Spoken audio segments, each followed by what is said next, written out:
Fancy meeting you here. Oh, I It's really can't nice to have you believe here. this. Yeah, this is not the circumstances in which I expected to be talking to you. Nor me, Rachel. It's always good to talk to you, but honestly, I didn't think that it would be under these circumstances. Yet another set of indictments. The only satisfaction may be that the system is working. All right, you heard there from MSNBC host Rachel Maddow and former Secretary of State Hillary Clinton appearing to make the latest Trump indictment a laughing matter. And it comes as Fulton County DA Fani Willis levied new charges against former President Trump in Georgia pertaining to the 2020 election. Well, that seems like a pretty good place to kick off Fake News Friday. Bill D'Agostino is a senior research analyst for the Media Research Center, and Adam Guillette is the president of Accuracy in Media. Bill, start with you. You know, she's laughing at this on the same week. It's particularly rich. The same week that we're learning more about Joe Biden's phony names, aliases, and emails potentially related to his illegal business dealings. Your thoughts on this? Yeah, of course. I mean, it seems that whole thing just continues to unravel, and yet the media won't talk about it at all. You pointed out the jubilation that they have with yet another Trump indictment. I mean, this is like the fourth Super Bowl of the year for the media. You know, this is all they can talk about. We've looked at the broadcast network. So far, they've racked up 45 minutes talking about just this indictment since it came out. And I don't need to tell you, 45 minutes in broadcast network time, that's like an eternity. Still not much about Biden. I think we've seen one report ever mention the IRS whistleblowers. And as you just mentioned, there's now more coming out as well. So no, they refuse to talk about that. And as long as Trump indictments keep generating news, they'll stay away from Biden entirely. Well, I also thought it was rich. We've heard from Hillary Clinton when Donald Trump served in the White House, she considered him to be an illegitimate president. Adam, did you notice any of the irony taking place when Rachel Maddow wasn't hesitated to call her out on her own words? Yeah, that's exactly right. But what would you expect? In the year 2023, the media landscape is so exceptionally fractured that these outlets just have to go after a sliver of the audience and tell them what they want to hear. Of course, they're not going to cover the Biden stories, not because they don't believe them to be true, but because that won't resonate with their audience. Their audience is dying for stories about Trump being indicted. They're dying for stories about how Trump's going to be defeated and this and that. Rather than covering news and informing people, they simply tell their audience what they want to hear. Well, speaking of, it's not just Rachel Maddow's show on MSNBC. Right. Morning Joe also had some thoughts on the latest Trump indictment. Here's Joe Scarborough offering the former president some legal advice. Take a listen. You've been in the position of Vaughn Hilliard, getting shouted down by the President of the United States, here the former President of the United States, calling him a wise guy for suggesting what every attorney, criminal attorney I've talked to has said Donald Trump needs to do, and that is do a plea deal. He's boxed in, so yes, if he's not talking about a possible plea deal right now, he's not a wise guy at all. In fact, he's quite dumb. He can't BS his way out of this. Bill, has Morning Joe already decided the outcome of the trial in Georgia?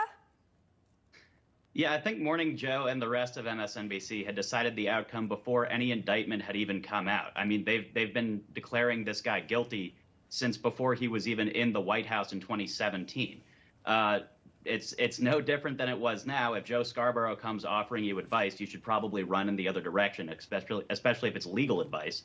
But no, I mean, the outcome was already decided for these networks long ago, and they don't care about the legality or the specifics of any charge. It's good enough for them that Trump is being charged with anything, and that is itself evidence of his guilt.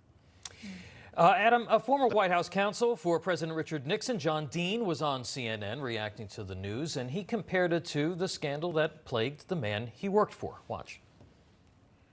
You see echoes of Watergate in this, or is it bigger than that? How do you see it?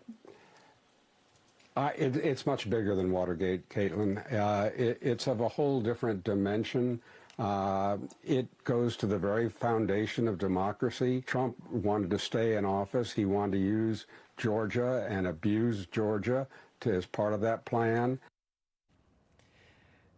Adam, how come that Watergate is only brought up when we're talking about a scandal that impacts a Republican president. But we have a Democrat president that is right now being investigated for a multi-million-dollar bribery scheme involving foreign concerns, and they never make that comparison. Don't you find that odd? It's exceptionally odd. But of course, as I said earlier, they just tell their audience what they want to hear. Problem is, CNN doesn't have an audience anymore. We probably just doubled their viewership by airing this clip on Newsmax. There's nobody left at CNN or to watch CNN because any progressive is over watching MSNBC. Their numbers have dwindled so much that I'm pretty sure they have more viewers in the control room than they have at home. So when they put out these stories offering advice and talking about what Trump should do and comparing it to other things, it's almost as if it doesn't matter because there's no one left to hear it. Well, if you're watching MSNBC, you're celebrating the 1-year anniversary of the Inflation Reduction Act. So-called. Here's what Chris Hayes had to say about its 1 year since President Biden signed it. Take a listen.